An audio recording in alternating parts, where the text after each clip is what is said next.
literally have trust tattooed on my stomach because I always trust my gut, bro. Like literally, no matter what, I've been in so many situations where my gut has saved literally so many situations, man. And anytime you go against it, you learn, and like literally, bro. And that's the feeling. Southwest Florida is one of the most beautiful places on the planet to live. For those of you that are thinking of moving from other states to come to Florida, or even just moving to a different part of the state, I want you to think of a big, beautiful luxury home. Contact Legacy Luxury Builders. They are a family-owned and operated luxury residential construction company. As a family-owned business, they believe in the power of building not just homes, but legacies. Contact Legacy Luxury Builders. The nightmare of feeling like you'll never measure up, of constant second guessing and self-doubt. It eats away at you and destroys your confidence. I've been there too, feeling like I didn't belong on the field with my teammates, but it doesn't have to stay that way. I used to compare myself to everyone around me. I thought that no matter how hard I worked, I'd never be as good as the other guys. It killed my self-belief. I now help athletes develop an elite mindset so comparison no longer controls them. We teach techniques to cut out the negative self-talk and unlock their full potential. Imagine stepping into the box when it counts the most and feeling totally confident in your ability, feeling invincible instead of insecure, ready to seize the opportunity instead of shrinking from it. That's the mindset I help athletes develop. Don't waste another minute on comparison and self-doubt. Take control of your mindset and become the confident, unstoppable competitor you were meant to be. DM or comment below to get started with the Edge and transform your mental game. What is up, everybody? Welcome back to another episode. I am your host, Shawn French, and today I have with me something new for you guys. I believe it's a true treat. I have an electrifying performing artist who is from Columbus, Ohio, who is known for selling out all his local shows in Columbus and Ohio, statewide, but also has gained major interest and major fans in other key markets. He has an album dropping on the 18th or the 15th, I believe, coming up here really quickly. So we're here with my boy Krash Minati, and hey man, welcome to the show, buddy. Man, thanks for inviting me, man. It's a pleasure. Bro, I'm excited to have you here, dude. Like, I haven't had a performing artist on yet, and it's exciting for me. Yeah, I've been I'm excited because I just recently started getting into the whole actually tapping into podcasts and different things like that, bro. And once I seen the Determined Society, and I knew I would have the chance to actually come on here and speak, man. I was really excited about it, and I really couldn't wait for real because it's something that I've just recently actually just really gotten into, bro. And I love the message you're putting out and everything you're doing. So thank you, bro. Thank you. The crazy thing about my show is that no matter what you're doing, whether you're an entrepreneur, a performing artist like yourself, an athlete, there's always some mental journey that comes along with everything that we're doing, right? The rise and the obstacles, the adversity. So I'm just super stoked to have you on equally, man. And when Justin brought you to me, I thought this was a great opportunity to expand my scope because I looked at it. I'm like, man, this might be tough. This might be hard for me, right? But I'm thinking well, hell yeah, this is good then, because I want to be able to expand my knowledge base and expand, my abilities right here on my show. And dude, I'm just super jacked. So why don't you, for a quick moment, for the audience that doesn't know you, give a brief, I guess, bio into your background, who you are, and everything that's you've gone through on the come up so far. My name is Krash Minati with the K. I got into music, really recording music and taking it seriously, right after high school. I started making music in high school. I was in a group called Guru Gang. That's kind of where we all started for real. But I've just progressed, over the times. I was in another group called the Minati Boys. I'm from Columbus, Ohio, 29 years old. I make movies. I just directed, produced, and wrote my first film last year called Tears for Tasha. I pretty much, I'm one of those artists that do it all. I feel like I'm a jack of all trades. I don't think I'm, I don't say I'm the best at any one thing, but I do say I'm at least good at everything. Dude, that's important, man. That's all right. I think one of the things, man, I look at myself like that too. Some people will argue it's better to be great at one thing than really good at a lot of other things. And I always like to think about that and challenge it, bro, because it's like, wait a second, man. Like, I don't know. So I have a lot of things going on in my life right now that are indicative of the fact that I'm just dynamic in my skills. And if I'm only good at one thing or great at one thing. When it comes to what your family eats and drinks, you know your choices matter. You're the expert because you know what fits your life. And getting it right starts with good information. That's why America's beverage companies are sharing more information about our ingredients at goodtoknowfacts.org. No spin, no judgments, just the facts straight from the experts for more than 140 beverage ingredients. Visit goodtoknowfacts.org. Then there's a lot of revenue or income streams that I don't have because of that. So, so dude, what was it like, right? Let's get down to it, because I know a lot of people, have questions about recording artists and what their life is like and how it is, writing a song, producing it, creating it, and putting it out there. What does that entail for you? It does. It entails a lot of being open. You kind of have to be vulnerable in some form of way, at least with the type of music that I tend to make. Sometimes it takes a sense of vulnerability, because I'm really putting it all out there, especially this tape. I'm dropping a tape called That's What I'm Here For, March 15th. So I'm really being very vulnerable and like kind of opening up and telling my real side of the story. Sometimes I feel like as an artist, we get trapped into staying in one lane, and giving the people what they want to hear, and trying to beat the algorithm and doing this and doing that. And I feel like that's kind of taken away from artistry nowadays, because back then it was just what do I have to do to be an artist? Nowadays it's what do I have to do to beat this algorithm, And I kind of try to stay on the path of I'm an artist. It's okay. You feel me? They may not like this, but you're an artist. You feel me? You're going to make something else that they may, like next time, Yeah. So, and that's the vulnerability part, it's kind of never knowing, you feel me? Are they going to like, is this when you fall off? Is this when Yeah, it's like, I do feel you, man. I do feel you. It's interesting. And I want to interject real quick because I'm listening to you and you can see me smiling, right? And if people, the audience right now listening on Apple or Spotify or whatnot, you can't see my face. I'm completely invested in what Krash is saying right now, because what I just realized is like, dude, me and you are not too far off. We're alike, man. We're artists in different genres.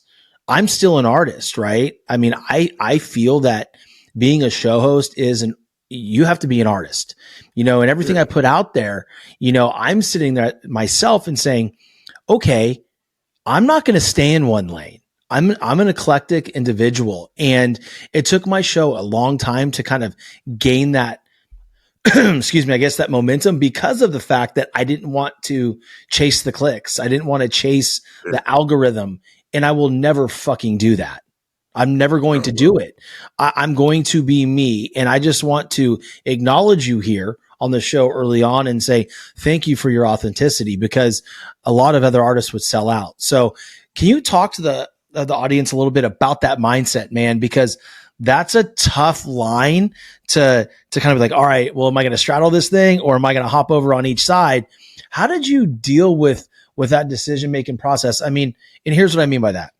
I'm sure the decision was simple. Like, deciding is always simple. Executing is hard. So walk us through that.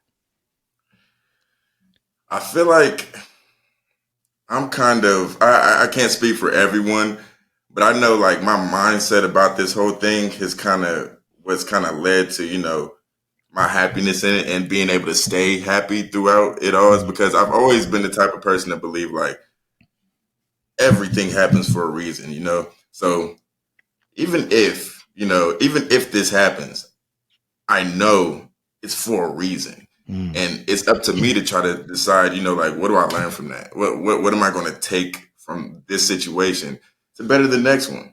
And I feel like a lot of the times as an artist, you you neglect that part. You feel me? You take failures personally. But at the end of the day, it's not personal. You're an artist. We're sensitive about our shit. That's it's the same. But like That's what's really up, though, man. our artists we're sensitive about it because we actually put our hearts and souls into this thing. But once I think once you separate, other people's feelings to your artwork, it kind of becomes it's easy. It's not that I don't care, but I know what I do this for. It's not Yeah. for necessarily you to like it. I'm doing this because I have to get it out. I'm an artist. This is how it comes out. And the fact that you guys, and other people can agree and, feel the way that I feel, man, it's a blessing. And I love it. No, dude, I love your vibe, man. I love the fact what you're saying is, things happen for a reason. Life's happening for me, not to me. And, to your point though, on failure, it is very difficult, right? It is very difficult, especially when you get started, to deal with those failures and not take them personally, because this shit's coming from your soul, dog. Like and just like my brand, when I started it, when I would, put something out there and I'd get 25 listens, it crushed me.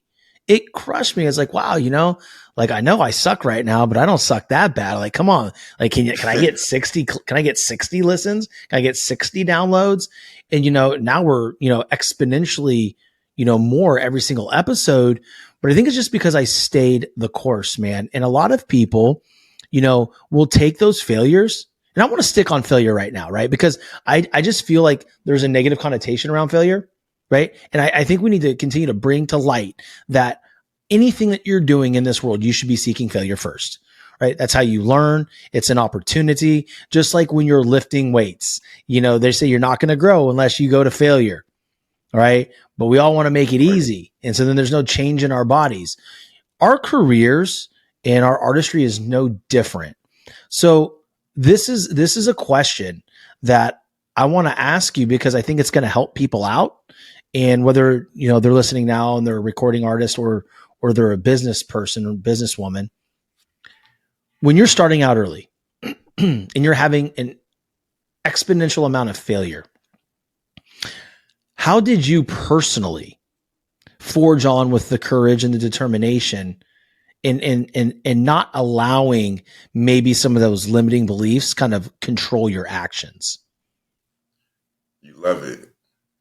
And you just, you feel me? Like I've always had like an undying faith, like an unwavering faith that I knew one day I'm going to change the world in some way. I still all the way don't feel like I've done it yet, but I've never, even when I failed, I know it's coming. You feel me? And I've truly, honestly believed that, and it just so happened that I, got into music. It was kind of crazy how it happened because I thought I was going to play football, but I had knee surgery when I was 12. So, I started thinking around that time, like, man, how long am I going to last? My knee be hurting now. I'm 13, 14 years old, like having to wrap my knee up. And I'm sitting there like, man, I don't know. Is this what I'm going to do? So it's like around, like, I think I was my sophomore year, I really started getting into making music or whatever. But,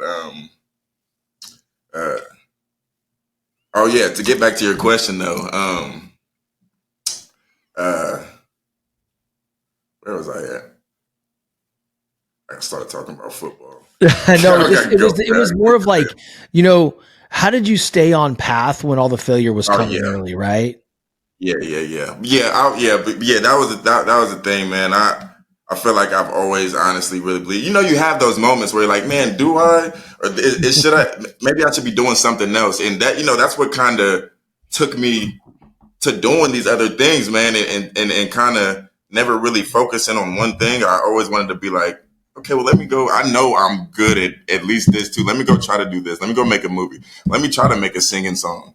I've never sung before. Well, let me try to put it out and see if they're like, I don't know, because you never really know. And I've always believed that, one day, it may not be today, may not be tomorrow, but one day I'm going to do something that's going to change the world. And I've always believed it. And I don't when you're a kid and they ask you, what do you want to, do when you grow up?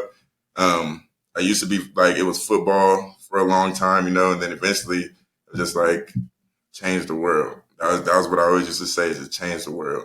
Because I didn't really know anymore. I'm like, I don't know. I'm going to change the world.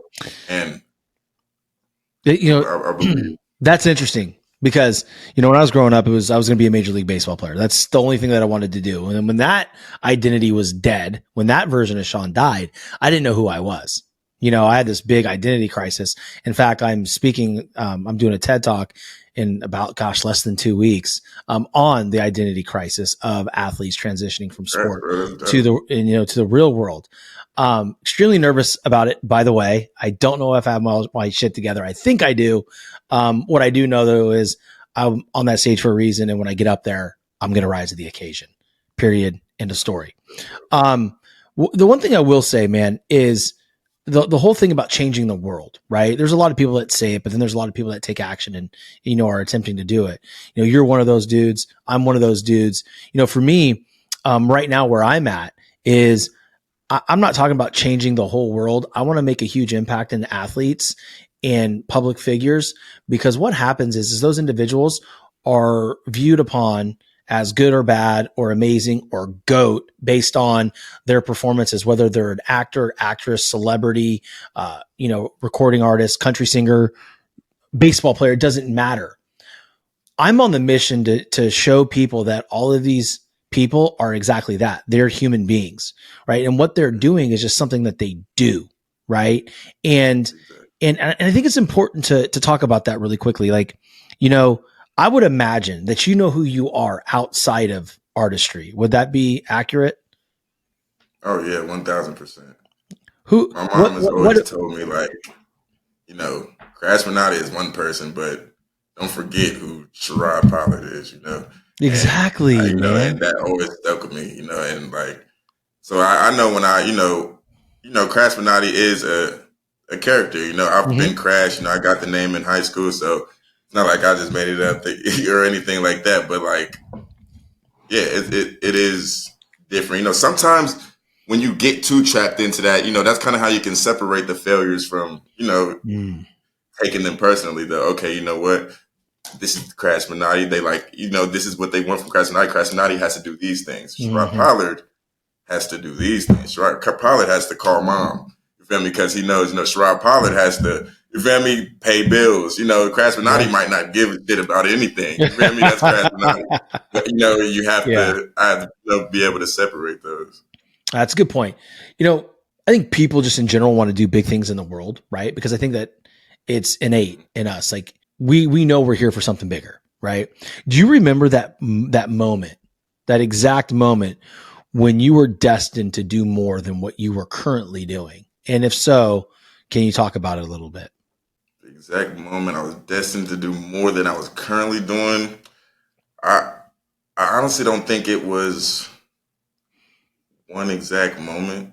It was kind of like a conglomerate of moments, like multitude of things that kind of led me to believe, like, all right, maybe it's not this, or maybe it's, I don't know. I've always been the type of person. My grandma used to say, "Don't do anything wrong because I pray that you get caught." I didn't get it back then. Yeah. I didn't get it back then. You feel me? I'm like, why would you pray that I get caught? So you learn. And so you learn, and I'm just one of those people who things, just happen to. You feel me? And I always remember, my grandma told me, oh no, I got a praying grandma. You feel me? Mm-hmm. She's praying. You feel me? Like either way that it goes, so I feel like, I don't know, but I've always just had so much support from my family and like from everybody, and they've always kind of told me that I was going to be more, and that I was going to do more. And they instilled it in me at a young age. I'm so blessed and grateful for my family, my mom, my dad, literally like everybody, my entire family. Like I have a great family, so dude, that's big. I don't think it was just one thing, but kind of when I will say this. When I thought, football was it for me. When I did have that first knee surgery, that was when I kind of started feeling like, what do I do that's better, that's going to be better than football? Yeah. What can I do? Yeah. you know, like, and I didn't have it in my mind, but I went to one of my friend's house one day, and we were all in the basement. His name was JV. He started, him and Doobie were making a song, and I actually went there, and Tyrell, I actually went there, and they were making a song, and we were kind of like clowning on them about their song, whatever. So we started rapping in the background. They're like, "Man, y'all might as well get on the song then." I mean, so we ended up getting on the song, and everybody was like, "Bro, you need to do this. Like, this is what you do." Like, JV's like, "Bro, get in the studio. It's time for you. Like, look, this is what we do. You come get in the studio." And from that point, it was like, it was something else that was like effortless for me. You know, I didn't really have to try. So I kind of knew then that I was like, you know what? I think I can take this to the next level. No, but that, you know, that was like one of the moments where I'm like, you know what?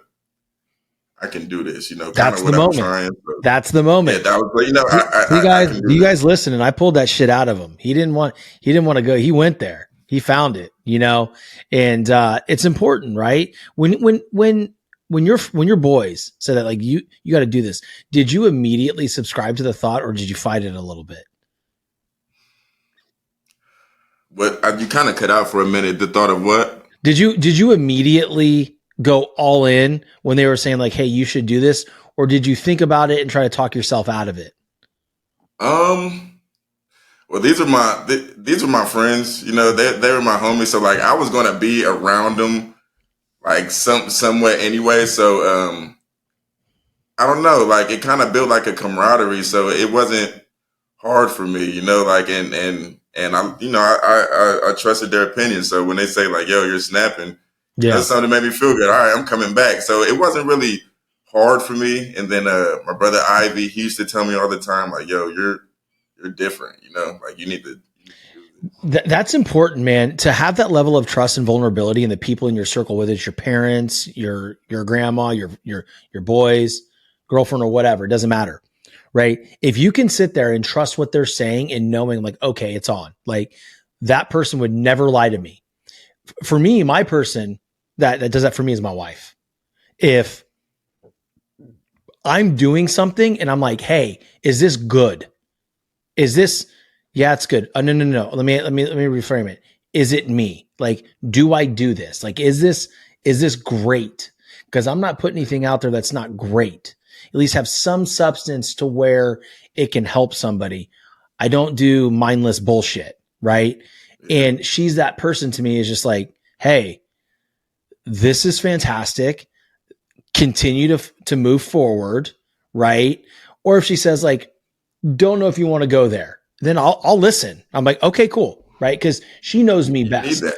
I need that. But like, when I was contemplating this, doing this, obviously my wife's the first person I called, because it's almost like my brain exploded in the car, and I was driving down the interstate heading to work one day, and that was the moment for me. Of course, like, again, there is a whole bunch of other micro moments that led to that Yeah, macro moment.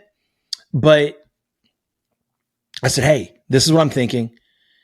Please tell me I'm crazy, and just to go to work and shut up. She goes, no, I don't think you're crazy. I think you're spot on. I think that you're a very talented person. And if this is something that you set your mind to, you're going to be one of the greats. I was like, yeah, okay. I'm going to do it. And so then I did it. And, at the beginning, it didn't feel very great. I remember sitting in the, and, recording my first show. I was just using my iPhone, and yeah, I was talking in circles, and it was just the dumbest thing ever. And then yeah, after that, it ended up being in my car after a workout. Like, I ran my show out of my car the first 30 episodes. I mean, I don't know, 25 episodes. And so when someone tells me they can't do it because they don't have X, Y, and Z, I call bullshit on them. I'm like, nah, man, you just don't want to fucking do it. Right. If you yeah, wanted to do it, you would just do. So like, for me, having that person and those people in my life, they're going to tell it to me straight. Right. Because they have my best interest in mind. Like, I got to listen right away. Now, I'm going to preface it. She's listening now. There's some things in this business I do not listen to her on. She's been right about 95% of the time, but I'm always going to chase feel, right? If I can feel something and I feel it's still okay, nobody can get me off of it. There's like zero anybody can say, like, hey, I don't think that's good. You know, how are you on feel? Like, do you go off of feelings? You do? 1000%, man. I literally have I literally have trust tattooed on my stomach because I always trust my gut, bro. Mm, Like literally, no matter yeah. what. Like I've been in so many situations where my gut has saved me. Literally, so many situations, man. And anytime you go against it, you learn. You know, Dude. and like literally, bro. And that's the feeling. You know, like I never go against. Like I always trust my feeling, whatever my gut's telling me.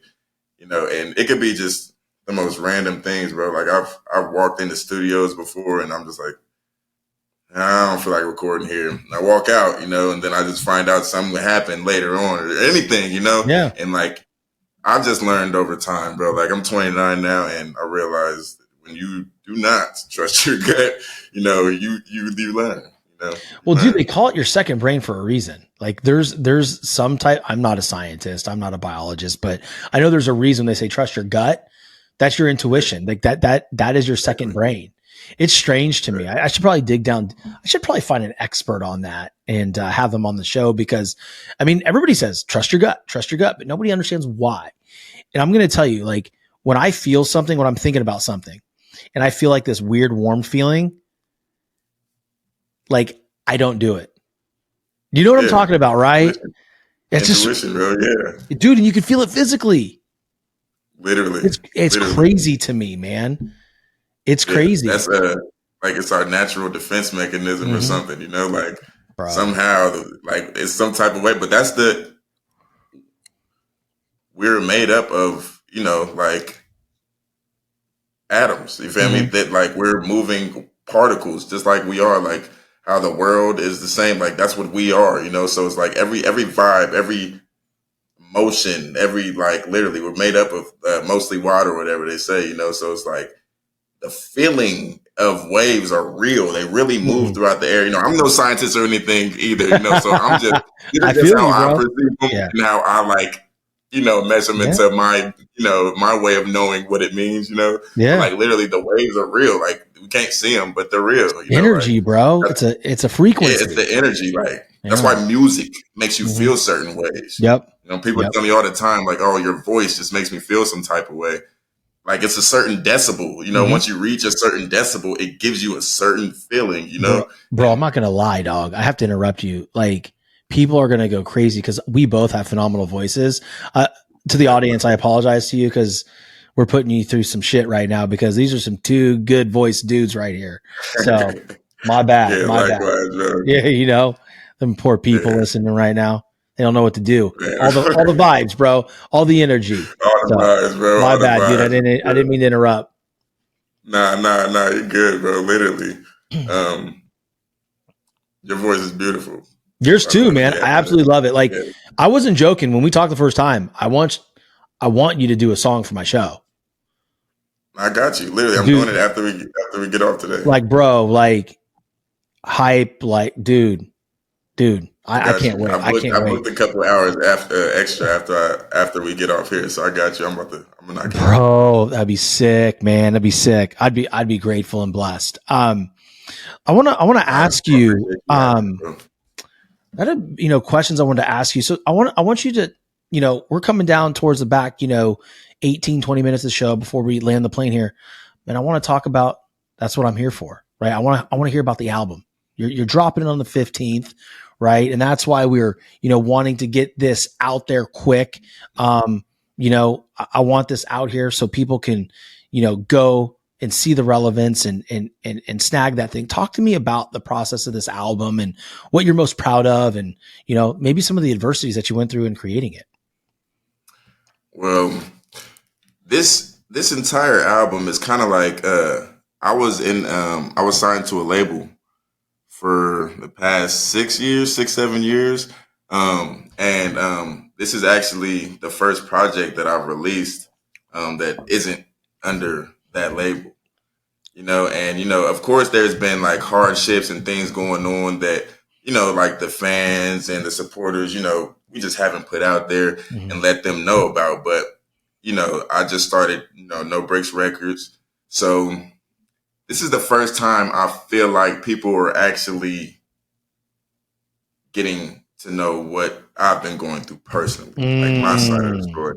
Like why is it? People ask me all the time, why is it that you aren't bigger than what you are? And that's a weird question to ask somebody, when it's like, but people think it, dude. But I've listened to your shit. Like I'm thinking it, like, and that's it's a compliment, bro. You know what I mean? It's a compliment. It is a compliment. I hear it all the time. Like, bro, like it is a compliment, and I feel like in this album, I kind of explain that in a sense. Like each song is kind of like, okay, this is what I've been going through. This is where my mind state is at. This is where, that's what I'm here for. Sometimes, you feel like you're not in the right place, but that's what you're there for. You can't forget. You feel me? Once I realized, sometimes you feel like you're out of place. Sometimes you feel like you're not where you're supposed to be. Sometimes you feel like you're just, you're unappreciated. You feel like you're left out, but that's what I'm here for. Me taking on that feeling and me being able to be strong enough to, go through that for, as long as I did, because of the love that I have for other people. That's what I'm here for. I'm not here to change. Sometimes you start questioning, like, man, people are doing me like this. I should do them like that. No, that's not you. That ain't the jam. I mean, you got to save your soul. You feel me? Save your own soul. And that's what I always tell myself, bro. Like, save your own soul. You know what? You're here to love. You're here to care unconditionally. You're here to be there for those people. So just do that. That's what I'm here for, And that's kind of where it comes from, man. So I'm really proud of this project, and I can't wait to get it out there, man. Bro, you had me in goosebumps and in my feelings in that from like minute 28 until now, because I feel you. Like, I get it. It's like every position that we're in, even that we don't want to be in, this is what I'm here for. Right? Because that moment right there is going to make you into a strong, for those of you listen, it's going to turn you into a stronger man, stronger woman, husband, wife, professional, artist, whatever it is. That moment is what you're here for. You would not be in that moment specifically if, in fact, the higher power didn't want you there, and or if you didn't attract it in some type of way. And people really have a hard time with that one. Everything that we have in our life, it is the sum of our thoughts, right? That have turned into our actions. And now here are the results, right? And I can remember back, and it wasn't too far long ago, man, 2023. I've said it multiple times on air. Maybe I think I have, but I'm going to say it again. Was the roughest year that I've had in a very long time. And I'm talking like financially, spiritually, physically. Like, I mean, physically, shit, dude, I got fat in 2023 and I'm trying to rebound, right? It's like, it's one of those things though, where I look at them like, okay, one thing at a time. Now in 2024, I have several opportunities now that where finances are no longer the issue, right? I learned from what happened in 2023, and then I bet on myself in 2024. And since I did that, I'm being rewarded financially. So what I want the audience to really learn from what I'm saying right now, and from what you have spoken about in your transition into No Breaks Records, right, is bet on yourself. You want to be blessed, then throw it out there, right? Talk to the audience about how important it is in your mind, in your eyes, to bet on themselves instead of putting their fate in somebody else's hands. Well, it's a quote that I love. It's without being tested, you don't have a testimony. So it's like, if you don't go through anything, you don't have anything. Like if you don't go through anything, how do you really enjoy the fruits of your labor? You have to put in the work, and you have to, go through these things, man. And I'm not going to lie to you, like, say writing, I don't want to use the word riding somebody else's coattail, because that's not I feel, for lack of better words, I'll say that, like say you ride somebody else's coattail all the way to the top. You get there. Yay, we win. Mm-hmm. How do you really feel inside? Mm-hmm. Mm-hmm. How do You you feel really unfulfilled, feel? bro. You feel unfulfilled because you didn't You earn feel it. unfulfilled. You didn't help do, any other work. Go bet on yourself. Put the work in. Sweat the blood, the sweat, the tears. Bet on yourself. Put the work in, man, and you reap the benefits that way. And yeah, I hate the ride your coattail because I don't necessarily believe. You feel me? I feel like there are certain moments when riding somebody's coattail will it works in your favor. And I'm totally not against that. You feel me? But I feel like at some point, you want to have the coattail. You feel me? For something for other people to ride. You want to have the table people want to sit at. Like that. Yeah, exactly. That's the thing. Exactly. And dude, I think, what you're talking about is there is a time to ride the coattail, but I think it's just it's funny, like, because we hear it all the time, but I think it's a nasty way of saying, like, put yourself in good collaborations. Exactly. The most fruitful, exactly. I mean, collaborations. I mean, look at all the artists. Look at all the artists, bro. What about that Drake song that oh my gosh, that had Eminem in it, Lil Wayne. What was that called? Yeah. It's one of my favorite songs. It wasn't because of Drake. It's the collaboration. It was the collaboration. Everybody had their own sauce and mixed it into the pot and made so good. But so good. So like they leveraged each other's audiences. And all these artists back in the day understood that, right? Doing the collabs and then also doing the repurposing of old tracks. Like, like the Vanilla Ice Baby. Everybody loved that. Right. Oh shit, this is Under Pressure. Oh my God, no, it's not. What is this? And then it brought the young generation like, oh, this is Ice Baby. Wait, this isn't Ice Baby. This is Under Pressure. What came first? And now you have different exposures. Mm-hmm. Those things right there, collaborations are so important, right? And whatever you can do respectfully to leverage audiences and introduce new people to your audience, I mean, that's giving, man. That's I love that. And I don't think there's a problem with that at all, and being able to, count on yourself, it just gives you another sense of fulfillment, like, personally. Yeah. Where you like, even because you're not always going to win, you're going to fail a lot. Yeah.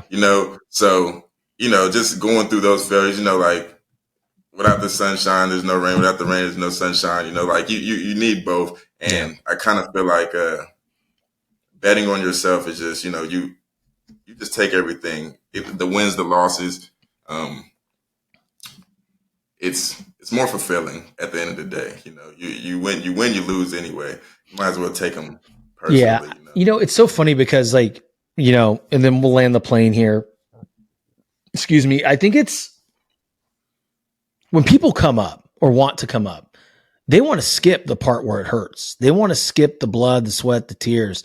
They want to skip the rejection. They want to skip the people laughing at them. They want to skip the part where their own family don't believe in them. And because here's the reality, bro. Not everybody has a family like you. Like, not everybody's family supports them and listens to their stuff. Listens to their podcast, buys their book. Cheers them on. Like, I don't get that from the majority of my family, maybe a few, my mama, my Aunt Kay, my wife, right?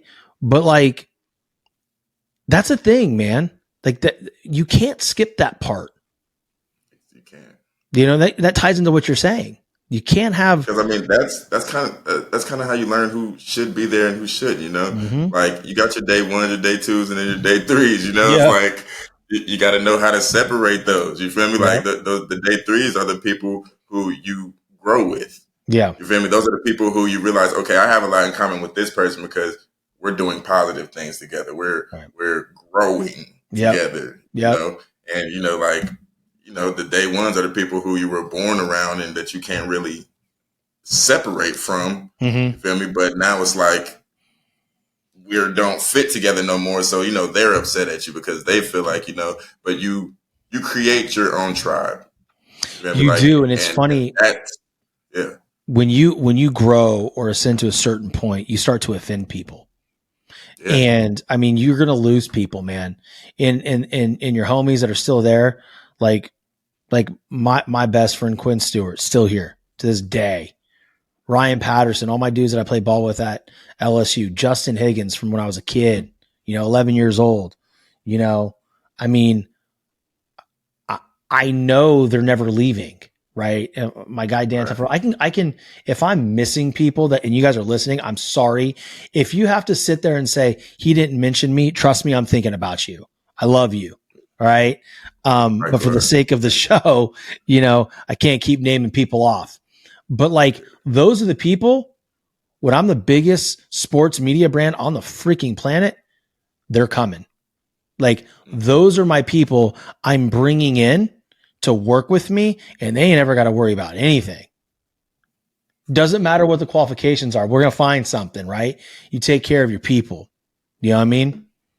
Always. You got those people. Yeah, you got them people. That's one thing I stand on, man. If you were there from the beginning, man, there's no way I can enjoy. I'm not sitting in first class if my brothers can't come with me. Yeah. I'm not going to be sitting here, as a big, huge sports journalist brand and not have my best friend Quinn Stewart sitting right next to me.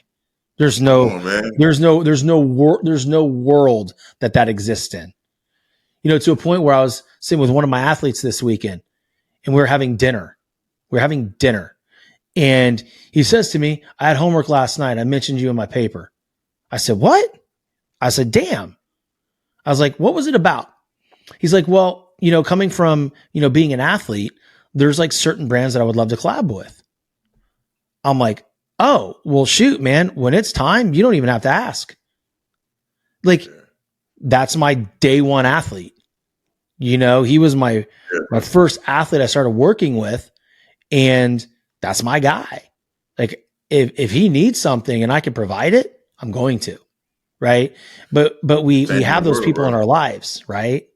And that's the thing. Like, it's the little things that I think we forget to really celebrate, bro. Like, you're changing the world. Like, the little things that, like, I know how, like, that probably hits you when he said, like, I got you in my paper, probably like, oh, wow, it hit you like that. But bro, you're changing the world, like, little by little, like, when I seen it, just the determined society, bro, I was so, like, it just fit hand in hand with, like, the message that's going on with this album. And the fact that, I could collaborate with you on this podcast, bro, I'm like, this is supposed to happen. So once again, I appreciate you, bro. Like, I'm so glad that I could come and chop it up with you here, bro. Well, dude, absolutely, man. And future collabs coming. I want to be there. I want to watch you perform in person. So we'll work that out too.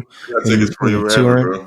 And, but for the audience listening, I just want to encourage you to, look at the show notes, find Krash's Instagram, follow him, his YouTube, subscribe to his channel, and look for all his drops and support him, because you do not find good people often enough to where that they have a true, authentic heart. And this man's one of them. He has that, or else he wouldn't be here sitting with me on such short notice. I see you, brother.